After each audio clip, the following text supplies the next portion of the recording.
నేను లెక్క పనిచేసిన ఈ లంచగొడుగా ఎల్బీ నగర్ లో మొత్తం సుధీర్ గారు క్రీమ్ అంతా తీసుకోపోతే ఈ పనికిరాను దోలాడి బతిలాడి ప్రెసిడెంట్ కి పెట్టిన.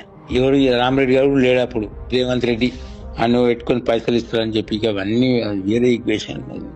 జనాలు ఓట్లు వేస్తారా బాబు నిలబడి అని చెప్తే నన్ను కూర్చోబెట్టి బతిలాడి బామాలి నిలబెట్టింది. నేను వేస్తలేరన్నా ఎందుకని చెప్తే లేదు పైసలు ఇచ్చినా గెలవాలంటే లాస్ట్ టైమే పైసలు ఇచ్చి చేతులు కాల్చుకున్నా, మళ్ళీ ఇప్పుడు పైసలు ఇచ్చి చేతులు కాల్చుకోవడం, జనాలే ఓట్లు వేస్తలేరు. నేను పెట్టి కాంగ్రెస్ పార్టీకి అదే నేను తప్పు చేస్తున్నారా, బీఆర్ఎస్ ఆఫర్ ఇచ్చినట్టు పోలేదు, పోయినట్టు నేను ఏమవుతుంటి మా కొడుకు మన కాంటాక్ట్ చేయడానికి నాకు న్యాయం జరగదని ఆ ఆక్రోషంతోనే కాంటాక్ట్ చేసి డబ్బులు కలిసి పెట్టి అందరికి మాకిచ్చు.